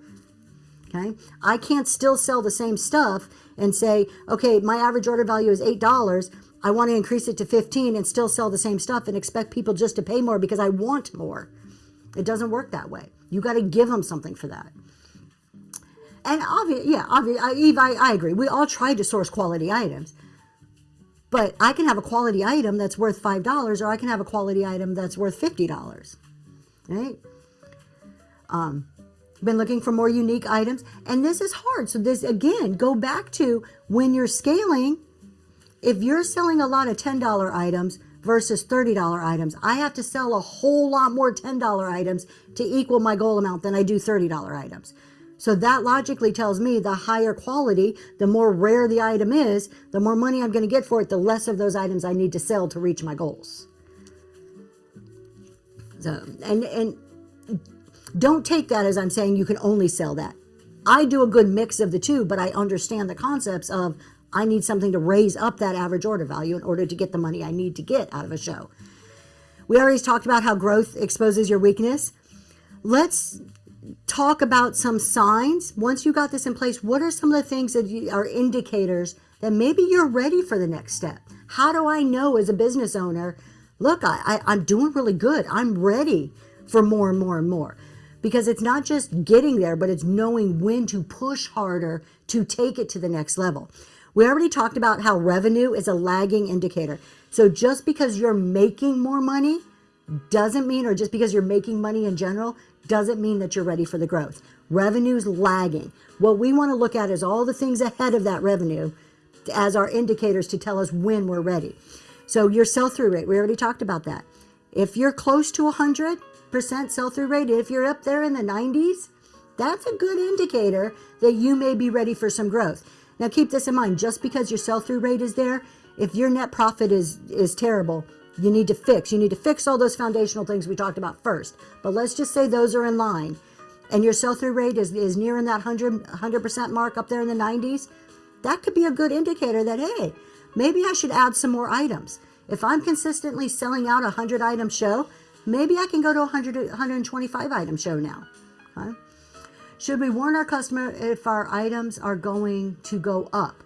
Eve Jack, no, it's not that you're raising the price. Okay? Keep this in mind, because your customers will see right through that. And the fact that if you raise the price, it's going to have the exact opposite effect of what you want it to happen. It's the fact that customers start paying more for your items. This is one of the concepts that wrapped into a low even start that I firmly believe in. So you can raise your average order value. I do dollar starts. And I went from an average order value that it was in that $8 to $10 range for a long time to double or triple that most shows. And I'm still starting at the same price. It's not that I'm charging more. It's that I'm bringing higher quality items. I'm selling them in different ways. I'm putting all these other things into place, and my customers therefore are seeing the value to pay more. Is that not quality? Hold on. Is it that it's not a quality or good item that you just don't have no one viewing to move those items? Some of it is viewers in your room, but if you're putting all the other puzzle pieces together, quality items, even pricing, low starts, good shipping, and that doesn't have to mean reduced, but a good deal with shipping, all of these pieces come together. You're engaging, you're entertaining, you're moving at a good pace, your items are well lit, you have something nice to look at in the background. All these pieces come together, the viewers will come. I'm a firm believer in you build it, they will come. The whole Field of Dreams concept, I firmly believe in, that you build it, they will come. Is it going to happen your very first show? Probably not. It takes a little bit of time, but it does work when all those pieces come together. You take any one of those pieces on its own is not a success factor. On its own, it's not going to do anything. You have to pull all of those pieces together. And you do have to have desirable items. If everybody wants, I don't know, a certain kind of head-on nest, and I see one that kind of looks like it, but it's not really it, nobody's going to want it. I don't care if I call it a head-on nest, nobody's going to want it, right? And I'm not saying chase trends, but you have to understand what your buyers are buying. Every single show, you should stop after the show. If you pre-list, you have that data right there. You know immediately what sold, what got bid up high. If you're doing random pulls, you should take a few minutes and do some reflection. Okay, which items got the highest bids? Which items seem popular? Which items where people were requesting the most? Do a little bit of that reflection to understand your own product mix and what the customers are asking for or demanding, so that you know what to continue to source. This is a real thing for some sellers. I had items sell yesterday that you've had for a bit. Chris will expand on that a bit, because I'm not sure if I'm understanding your question. I have done dollar starts on a lot of items, but haven't had the viewers. And I did dollar starts for almost, it was about between the 2 and 3 month mark, and took a loss for most of it. Most stuff sold for $1 to $3. You have to do it first before the people come. If you wait, I'm going to give you this example. If you were to walk into a coffee shop and you went to order a caramel macchiato, that's my favorite drink, and they said, that will be $20, please. excuse me, I'm used to paying $8 at Starbucks, but you want $20 for my caramel macchiato? And they say, yes, ma'am, well, we're brand new. And so while we only get a couple of customers here, we're going to charge $20 for this item. But I'll tell you what, if you come back in 6 months when I have a lot of people coming in my store, then we're going to lower our prices to $5. So in 6 months, you're going to get $5 caramel macchiato. So please make sure that you come back to me. That doesn't make sense in real life, right? But that's what you see people want to do on Whatnot all the time. Okay, you've got to offer the deal first before they start showing up in droves. It's the cost. There you go. SS Vintage, the cost of growing business, right there. All right. So we talked about signs you're ready to grow. Maybe your sell-through rate could be one of them. Your show consistency. Okay, if you have 3 shows a week planned right now at your current state, and you're constantly, I'm going to read that 1 second, you're constantly rescheduling or not showing up, you're not ready to grow. If you cannot be consistent in what you have, you cannot handle more. I'm not going to sugarcoat it. I just haven't sold any of the dollar starts I've done, but they have been random pulls. So is it a better pre-list on each individual dollar? So Monday I talked a lot about pre-listing and random pulls. There are pros and cons to each. What I suggest, I don't think one's better than the other. I think you need to do what is going to drive the behavior you want. For dollar starts, are you trying to do a sell-through rate? Or are you trying to get people interested? If you're trying to get people interested ahead of time in your items, you need to pre-list. If you're trying just to move through volume, that's random. Think about the behavior you want. I may even still have my notes here for it. The behavior you want, and that should help you decide if pre-listing or random pull is better for you. Think about the time that you're on in the show. When I'm doing a raid train, I'm on for a short amount of time. I'm going to pre-list for a raid train because that way I'm going to sell the items that I know there's specific interest in the short amount of time. When I'm doing my show and I can be on for as long as I want to be on, I don't need to pre-list because I'm going to get to everything eventually. Well, my first show in August is once a week, okay? Or do I need, you do what works for you. So, Mormers, treasures. Look at your inventory. How much can you replenish? How much can you ship within the 2-day time frame? At a minimum, you should have 1 anchor show, same day, same time, every single week, at a minimum. Then add shows as you feel you can source for them, ship them, and still maintain the rest of your business, social media, administrative type stuff. Jazzy Cat, I sell vintage glass and can't afford to lose the $20 to $40 per item. I know the minute I say dollar starts or low starts, people get hung up on it. It is a tool within a bigger, broad scope of all these other things that I talk about. Low starts drive engagement. Not only do they drive engagement for people to start bidding, they see, oh, I have a chance at getting something for a good value. They get hooked. All the psychological principles go into play. They also drive engagement for your algorithm, which then brings more people into the room, right? The lower starting bids you have, the more people are bidding, the more the algorithm likes you, because Whatnot tells us they like activity, the more people that come into your room, it starts to roll and go forward from there. Jessica, it's not that you have to go on all or nothing. Yep. There's such a thing called a loss leader. A loss leader, you can pick one item of nice value and offer it at a very reduced price to make sure that people, not only you're rewarding them for being in your show, but you're also offering them a great deal. And yes, you may lose a little bit on that item, but that's why it's called the loss leader, because that's going to help you get more people interested in whatever is coming after that. And not to do a whole show where you're losing money, but having a item that you may lose money on, to me, that's marketing. That's not a business plan for everything in your show. My other thing I would ask you, Jazzy Cat, looking at your comment, I can't afford to lose $20 to $40 per item. So that tells me that if you were to do a low start, your items are costing between $20 and $40. How's your sourcing? That's pretty high. And if you are paying $20 to $40 per item, then maybe you're a different type of seller and you need to be a higher start seller, which means your growth may be a little bit slower. You're going to sell less items per show, but then know that going in. Don't expect to sell out. Then your business plan and strategy is different than a seller going for 100% sell-through rate. So it depends what your plan, what strategy are you going for. But $20 to $40 per item for me, I sell glass items too. I sell high value glass. I sell a lot of vintage decor. That's really high sourcing cost right there. It may be a sourcing problem, not a selling problem. PT Grace, I see the question. I'm curious, and I'm curious because when you start later, that means that the West Coast audience, you're also going to catch them too. So there might be a different crowd coming into your shows in the evening than in the morning. Yep. And Junkie Cat, should the time be increased? Are you talking about the time you run the auction for? For dollars, should the time be increased? You should play with the time based on the items you're selling and what you want to happen when you sell those items. I do a standard 10-second, 5-second restart, 10-second auction, 5-second restart.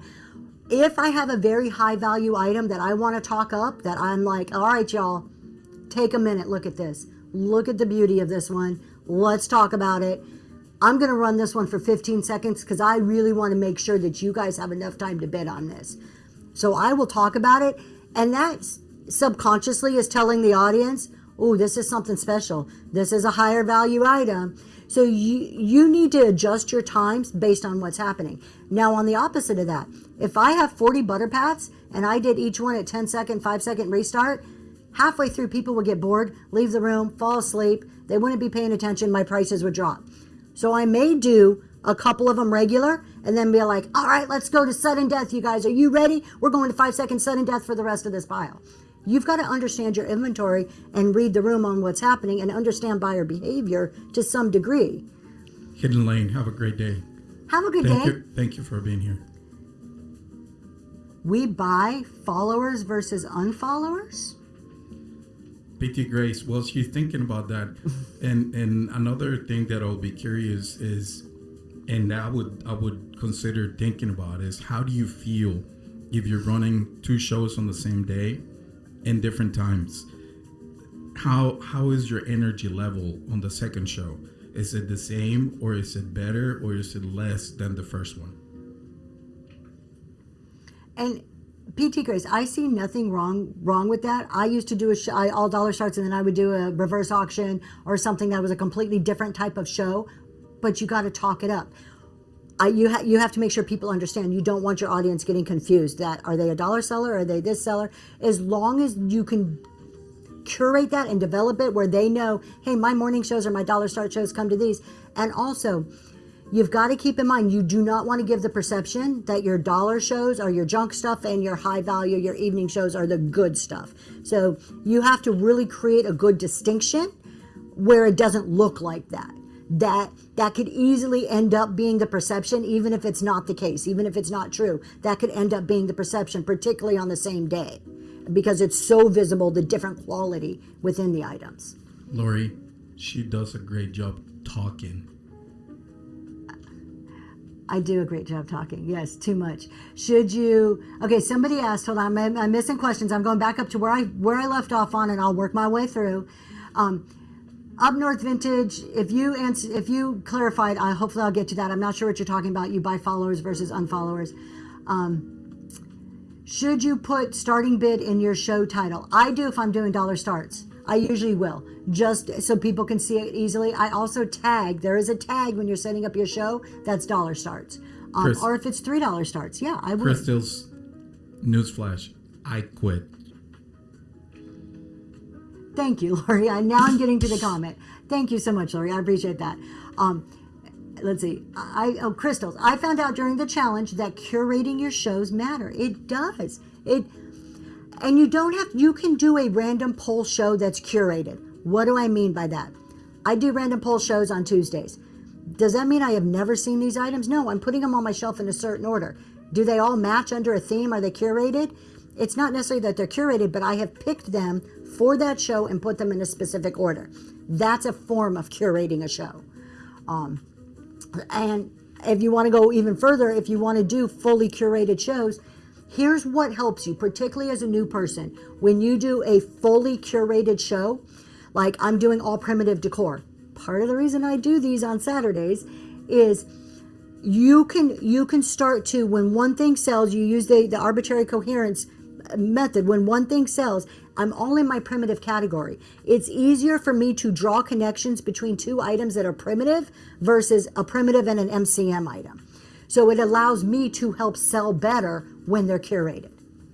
All right, I'm getting the it's time thing. There is one thing I did want to show you guys before we go. So don't go nowhere because I think this is really important. I want to talk about being realistic. We've talked a little bit about building your foundations for your growth. I want to show you some actual numbers. I'm going to just write them down on my iPad and put it, you'll see it on the screen, on how do I figure this out? If you want to be Premier, I just want to show you what that looks like in actual numbers for your show. A lot of you aren't accountants. A lot of you aren't doing like running the numbers. I want to show you what it really, really looks like so you can start thinking through this. Let me grab my computer because I got all my math on my computer to make it easy for me. All right. Almost. It helps you be a little bit more specific on what you're going to sell and manage expectations from the audience that are coming into your show versus not having a more descriptive title for your show. So it is helpful to a point. Okay, I'm mirroring this, honey, so if you can get that ready to go. All right. I want to just show you some actual numbers on what this looks like.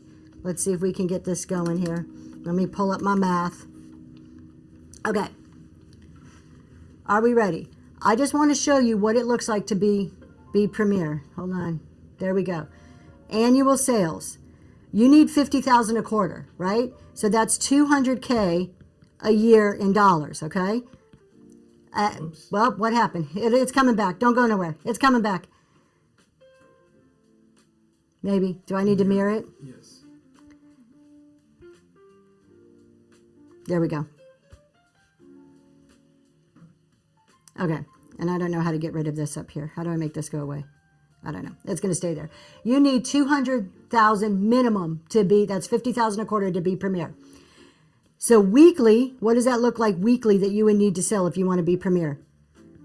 $3,846 a week. If your average order value right now is about $15, okay? Some of you are like, yeah, my average order is about $15. If you want to be Premier, your average order value is about $15, and you're doing 3 shows a week. That is 256 items per show. 256 items. 256 items a week. 85 items per show that you would have to sell at $15 average order value to get Premier. Okay? All I did is take this and work backwards. You guys can figure this out for yourself. I'm going to show you if you're changing this, if we changed it up a bit. You take your annual number that you want to reach. What is your goal for the year? How much money do you want to make this year? Divide it by 52. So I took 200,000, I divided by 52. That equals my 3846. 3846 divided by my average order value of 15 tells me I need that 256 items a week. Okay, if I'm doing 3 shows a week, I divide 256 by 3, so I know I need to sell 85 items per show at $15. Now, 15 is average, so that means some are selling higher, some are selling lower. I probably need a little bit more than the 85 because not every single one of them is going to sell at 15. This is how you start looking at it realistically on what goal do you want to reach from a financial perspective. It's not easy. Are you ready for that? Are you ready to do 256 items a week? It's harder than it looks. It's a lot harder than it looks. Now, you could take any number here and change it around. If just out of, for funsies here, if your average order value, if your AOV is closer to $10, Then you would need, let's see, how many? How did I do this?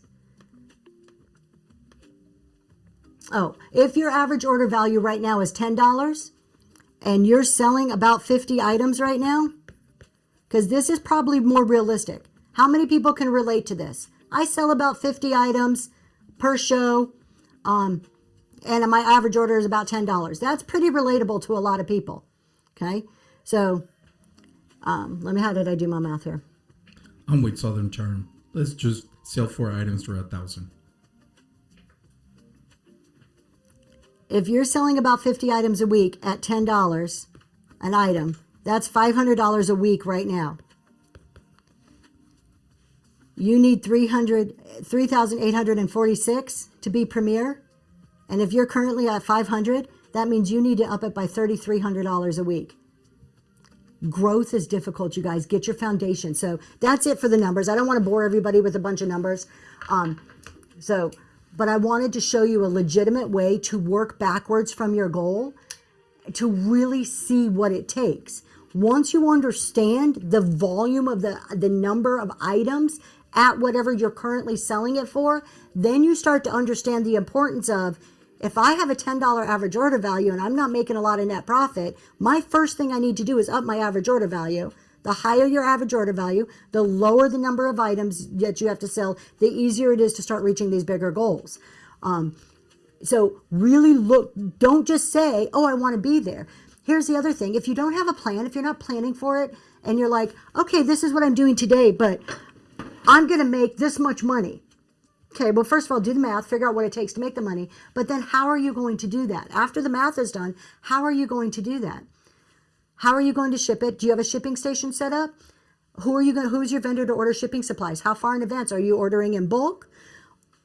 Where are you going to source? Do you have already vendors lined up? Do you have those relationships built? Do you really think you're going to sell 300 items a week by going to Goodwill?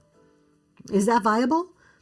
So what I think the main message here today is to stop, get a plan for your growth, and then think through every little aspect. And before you start implementing that, look at those 5 main things. If you can improve those 5 main things, which are the 5 main things that we focus on in the CEO challenge, and you get those down pat, then you're ready to grow. This is exactly what I'm doing.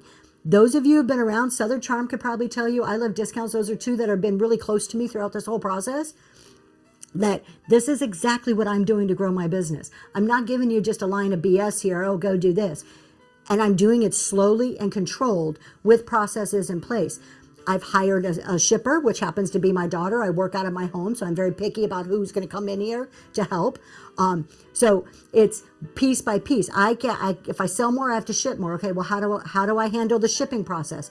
I need somebody helping me pack. And I'm already looking forward to, okay, when I'm selling 100 more items a week, how do I get somebody in there? I've been very hyper focused on my average order value and increasing that. I've been reaching out and making connections to increase my vendors, increase my sourcing.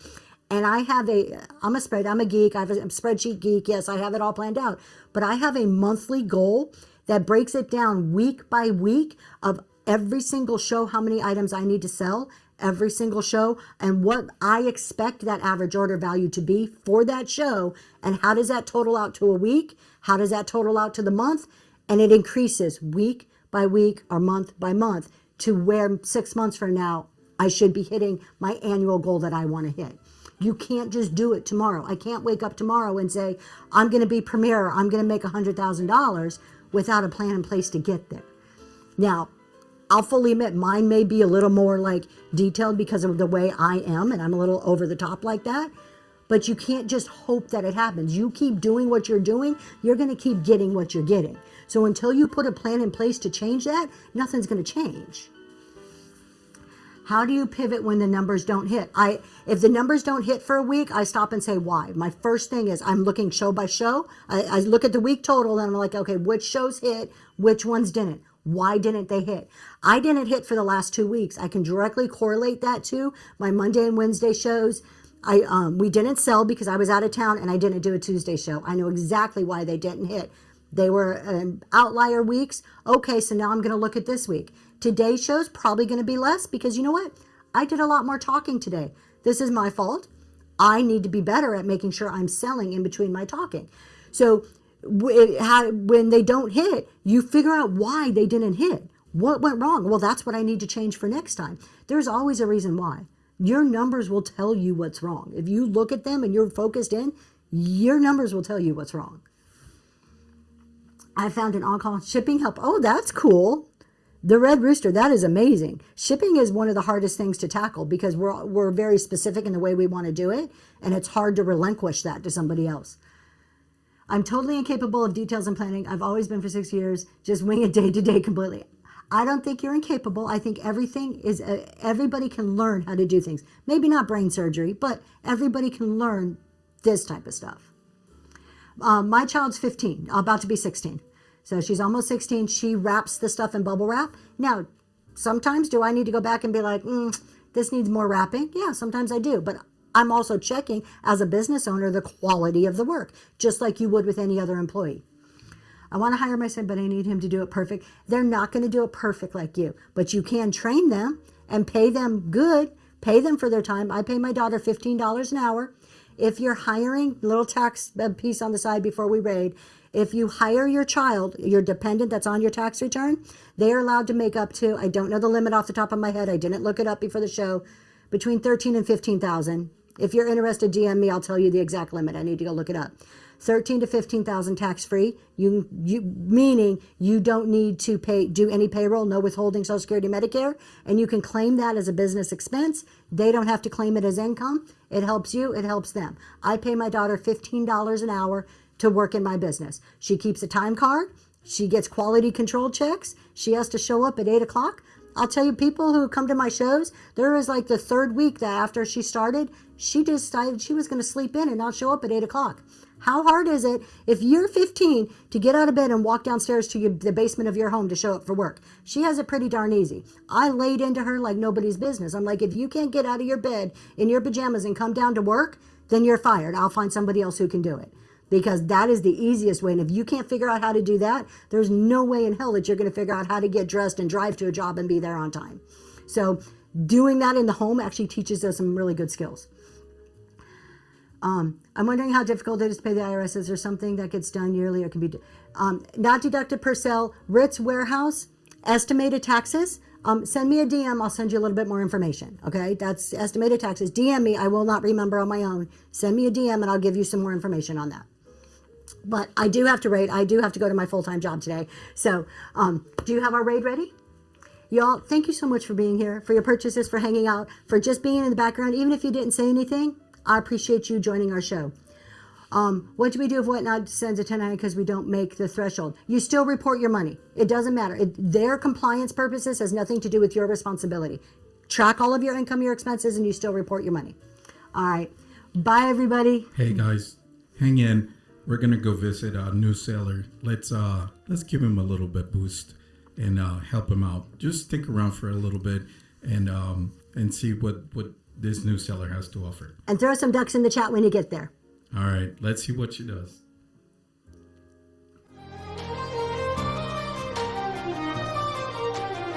Who are we going to? Miranda's. All right, let's go.